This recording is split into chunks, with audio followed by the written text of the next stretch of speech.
तो एक 15 साल की बेहद दुबली पतली लड़की की शादी एक हट्टे कट्टे युवक के साथ कर दी जाती है, जो कि उम्र में ना सिर्फ उस लड़की से 2 गुना बड़ा होता है, बल्कि वजन भी उसका उस लड़की से 3 से 4 गुना ज़्यादा होता है।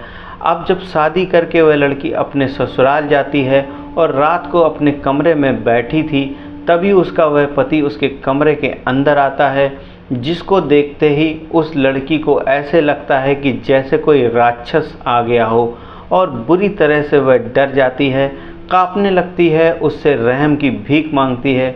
मगर उस रात उन दोनों के अलावा उस कमरे में कोई और नहीं होता है। दोस्तों, उसके बाद सारी रात उस कमरे से रोने और सिसकने की आवाज़ें आती रहीं। तो दोस्तों, दिल को छू लेने वाली ये कहानी है।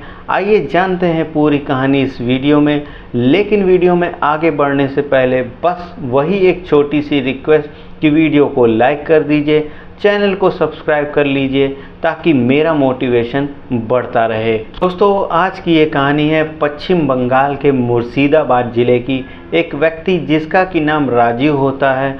दोस्तों, वह दुबई में कमाता था, लेकिन उसकी पत्नी का निधन हो जाता है, इसलिए वह तत्काल अपने घर आता है और अपनी एक बेटी के साथ वह अकेले रहने लगता है। अब उसकी बेटी, जिसका कि नाम सोनम होता है। दोस्तों, सोनम एक बदला हुआ नाम है। उसकी उम्र करीब 13 से 14 साल की होती है। वह बड़ी हो रही थी, जवान हो रही थी, तो उसका पिता जो है वह चिंता करने लगता है, अगर मैं कहीं कमाने जाऊंगा तो इस बेटी का क्या होगा।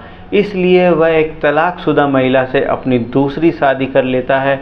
और दोस्तों, यहीं से उस लड़की की ज़िंदगी नरक बन जाती है, क्योंकि जो दूसरी शादी करता है वह महिला बहुत ही चालाक होती है, बहुत निर्दयी होती है। उसके भी 2 बच्चे होते हैं और इसलिए किसी ने उसको तलाक दे रखा था, क्योंकि उसका चाल चलन ठीक नहीं था। और किसी तरीके से जो राजीव होता है वह उस महिला से शादी कर लेता है। वह घर में आएगी तो मेरी बेटी का देखभाल करेगी, यही सोचकर वह शादी कर लेता है। लेकिन दोस्तों, जब वह घर में आती है तो आते ही वह सोनम के ऊपर जुल्म ढाना शुरू कर देती है। उसको उल्टा सीधा इल्ज़ाम लगाती है। उसकी जो माँ है, जिसकी की मौत हो चुकी है, उसको भी वह गंदी गंदी गालियाँ देने लगती है। अब दोस्तों, राजू ये सब देखता है तो और भी दुखी हो जाता है, क्योंकि वह अपनी बेटी के लिए एक माँ को लेकर आया था, लेकिन वह जो माँ थी वह उसकी ज़िंदगी और नरक बना देती है। अब दोस्तों, राजीव उसको समझाता है कि लेकिन वह कुछ भी नहीं कर पाता, क्योंकि धीरे धीरे जो महिला थी वह उसके ऊपर भी हावी हो जाती है और उसे भी अपने कब्जे में कर लेती है। अब जो एक दिन राजीव से बोलती है कि यह जो सोनम है अब उसकी माँ नहीं है, तो तुम उसको क्यों घर में रखे हो। अब राजीव कहता है कि इसकी माँ की मौत हो चुकी है, तो मैं क्या करूँ, मैं अपनी बेटी को क्या मार दूँ। तो कहती है कि इसको इसके ननिहाल भेज दो, क्योंकि ऐसे बच्चों की जिम्मेदारी तो उसके ननिहाल वाले ही संभालते हैं। अब दोस्तों, राजीव जो है वह दुखी हो जाता है और वो कहता है कि मेरी बेटी कहीं नहीं जाएगी, मेरे साथ ही रहेगी। तो वह कहती है, तो क्या मैं अपने बच्चों को भगा दूं।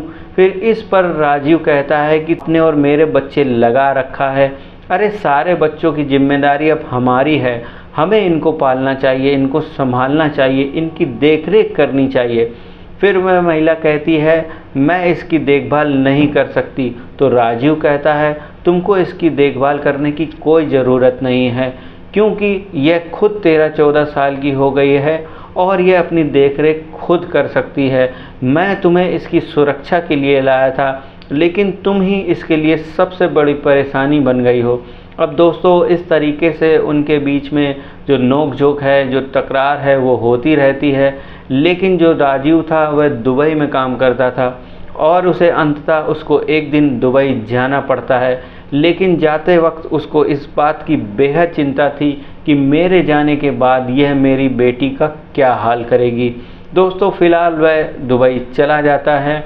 उसके जाने के बाद इसने जो है सोनम के ऊपर और ज़्यादा जुल्म ढाने शुरू कर दिए। उसको यह सुबह से लेकर शाम तक काम करवाती थी। उसके 2 बच्चे, जहाँ पर वह उनको लाड़ प्यार करती थी, बहुत अच्छी तरीके से रखती थी, वहीं वह सोनम से एकदम गंदा व्यवहार करती थी, जैसे कि उसे चबा कर खा जाएगी। अंत में एक दिन उसने उसको रास्ते से हटाने का फैसला ही कर लिया, क्योंकि उसको ज़रा भी गवारा नहीं था कि वह उस घर में रहे। उसको वह फूटी आंख भी नहीं सुहाती थी और उसने जो है सोनम को रास्ते से हटाने के लिए एक लड़के से उसकी शादी करवाने की सोची, जिसकी की उम्र 30 से 32 साल की थी, जबकि सोनम की उम्र जो है वह 15 से 16 साल की होती है। अब उसने जो है उस लड़के से बात करी और उसको जो है एक फ़ोटो भेज देती है। लड़का उसे फ़ौरन पसंद कर लेता है और वह भी उससे एक फ़ोटो मंगवाती है, सोनम को दिखाती है। अब सोनम की तो शादी करने की उम्र ही नहीं थी और ना ही उसका मन था, क्योंकि उसके पिताजी भी नहीं थे, लेकिन वह इनकार भी नहीं कर सकती थी। डर के मारे जो उसकी माँ कह रही थी वही उसको करना था। अब उसने जो दुबई में फ़ोन किया राजू के पास कि मैं जो है सोनम की शादी करने जा रही हूँ, तो राजू जो है वह हक्का बक्का रह जाता है।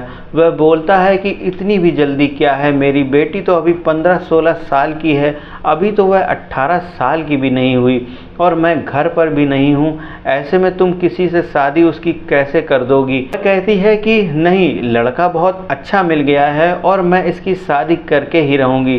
दोस्तों उल्टा सीधा कहने लगती है कि ऐसा है वैसा है। हालांकि उसका जो बाप था राजू, वह जानता था कि उसकी बेटी जो है वह बहुत अच्छी है, बहुत सीधी और बहुत ही भोली है, लेकिन अब यह कह रही थी तो वह उसको सुनना ही पड़ रहा था।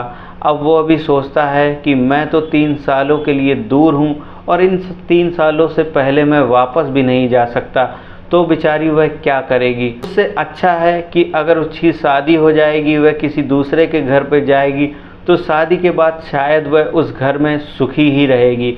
अब दोस्तों वह वहाँ पर हाँ कर देता है और शादी के लिए इधर जो आनन फानन में उसकी माँ होती है, वह कुछ ही दिनों के अंदर बहुत साधारण तरीके से उन दोनों की शादी करा देती है। अब जब शादी हुई तो सोनम को उसका चेहरा नहीं दिखाया गया, क्योंकि वह हमेशा घूंघट लाकर ही रखती थी और ना ही जो बलजीत होता है, जो सोनम का पति होता है, वह उसका चेहरा देख पाती है। फिलहाल शादी हो जाती है, सोनम की विदाई हो जाती है। जब वह अपने घर पर जाती है, वहाँ पर भी देखती है कि बहुत ज़्यादा लोग नहीं हैं, सिर्फ 2-4 रिश्तेदार हैं और एक उसका पति है और एक उसकी माँ है, सिर्फ घर में और कोई नहीं। फ़िलहाल अब वह अपने कमरे में जाती है। रात के करीब 10 से 11 बज रहे थे, तभी जो बलजीत है वह कमरे में आता है और पहली बार सोनम उसका चेहरा देखती है। अब उसका चेहरा देखती है दोस्तों, उसके पैरों तले ज़मीन खिसक जाती है, क्योंकि फ़ोटो में उसने कुछ और देखा था और उसके सामने जो बंदा खड़ा था वह और होता है। अब दोस्तों उसके देखते ही देखते उसको डर लगने लगता है, क्योंकि वह लंबा चौड़ा हट्टा कट्टा युवक होता है, जिसका वज़न करीब 80 से 90 किलो होता है, जबकि सोनम का वज़न जो था वह 30 से 35 किलो के ही आसपास था। वह बहुत दुबली पतली नाजुक सी थी। अब उसे देखते ही वह डर जाती है, कैसे इसका सामना करूंगी, यह तो पता नहीं मेरे साथ क्या करेगा।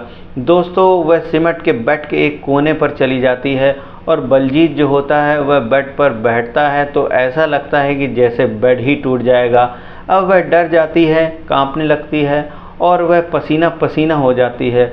फिर बलजीत जो है उससे कहता है कि इधर आओ, तुम वहाँ क्यों चली गई हो, इधर आओ। दोस्तों वह उसका हाथ पकड़ के दबोच लेता है।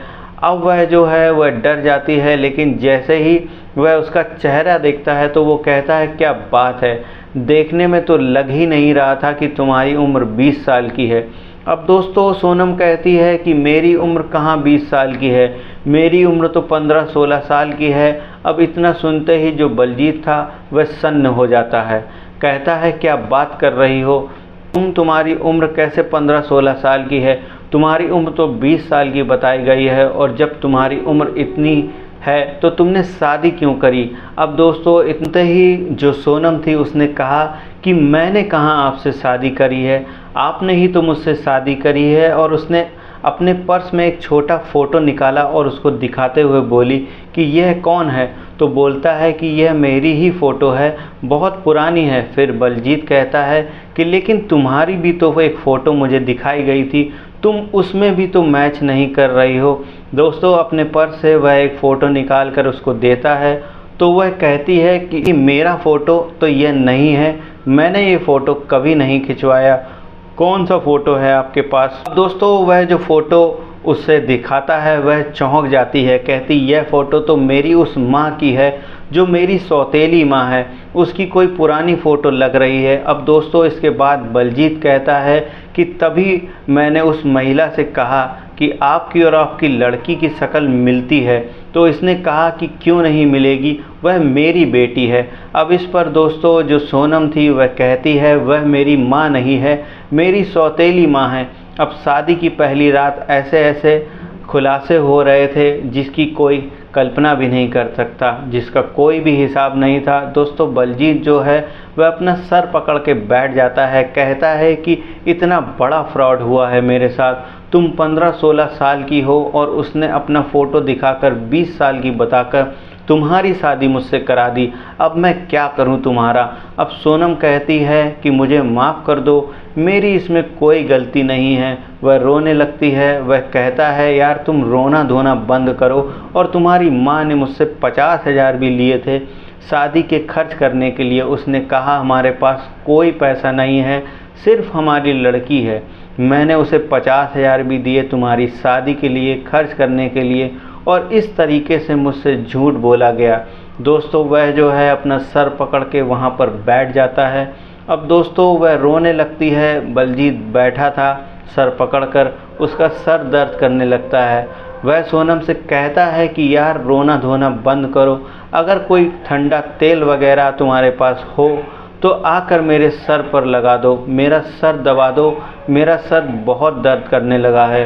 दोस्तों वह जो उसके पास डरते डरते आती है, उसका सर दबाने लगती है, और उसके बाद वह जो पूछता है कि तुमने ये शादी क्यों करी, आखिर तुम्हारी उम्र अभी 15-16 साल की है, 18 की भी नहीं हुई हो। तो सोनम कहती है इसकी छूट मुझे नहीं थी, यह मेरे हाथ में नहीं था, और मेरी माँ ने मेरी शादी जो है मेरी इजाज़त के बगैर यूं ही कहे उसने अपनी मर्ज़ी से ही करा दी है।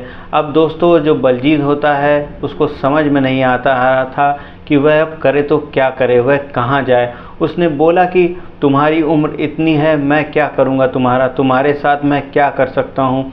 दोस्तों इसके बाद वह कहता है कि चलो कल मैं तुम्हारे मायके तुम्हें छोड़ आता हूँ और तुम्हारी माँ से हिसाब किताब करता हूँ।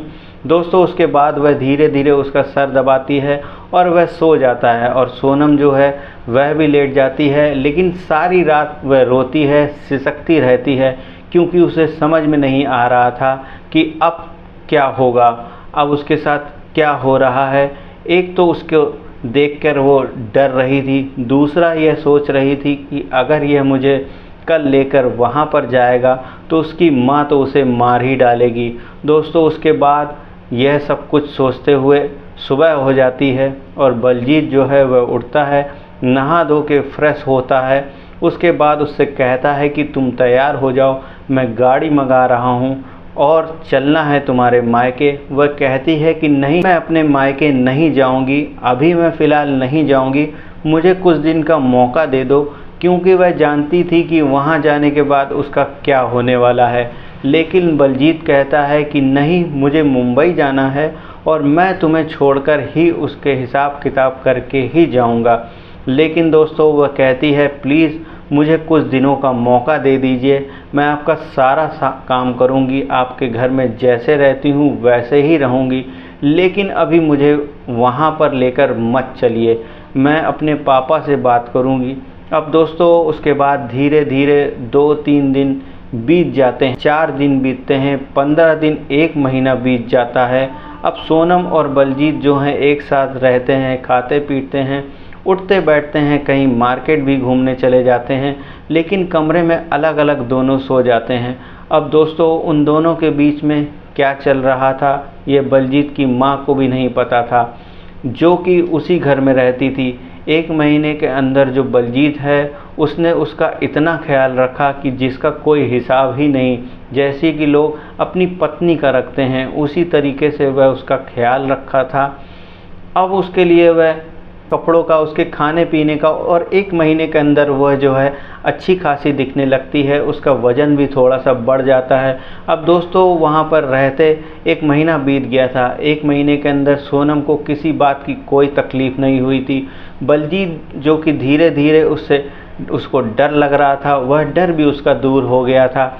लेकिन उसे मुंबई जाना था। उसने बोला था कि ठीक है, तुम 6 महीने तक यहाँ पर रहो, मुझे मुंबई जाना ज़रूरी है, उसके बाद मैं जाऊँगा, फिर सोचूंगा कि करना क्या है। दोस्तों अब वह जो है टिकट निकाल लेता है, और जिस दिन जाने की तैयारी कर रहा था, सोनम उसके बैग वगैरह को पैक कर रही थी, तो सोनम उससे कहती है कि जा रहे हो लेकिन देखना दूसरी शादी मत कर लेना।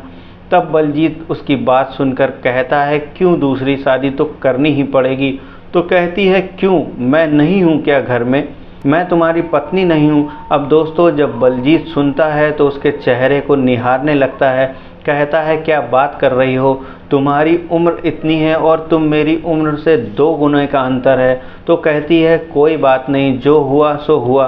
फिर वो कहता है कि क्या तुम मेरी पत्नी बनने के लिए तैयार हो। वह कहती है कि पत्नी ही तो हूँ मैं तुम्हारी। दोस्तों उस बात के बाद वह कहता है क्या बात कर रही हो। दोस्तों वह उसका टिकट जो उसी दिन का था उसे वह कैंसिल करा देता है। उसके बाद मुंबई जाने का प्लान जो है वह रिजेक्ट कर देता है। तो दोस्तों यह रही आज की कहानी। आपको कहानी कैसी लगी कमेंट में ज़रूर बताइए, और अच्छी लगी हो तो चैनल को सब्सक्राइब कर लीजिए। इसी प्रकार की कहानियों के लिए फिर मिलेंगे अगले दिन अगली नई कहानी के साथ। तब तक के लिए जय हिंद, जय भारत।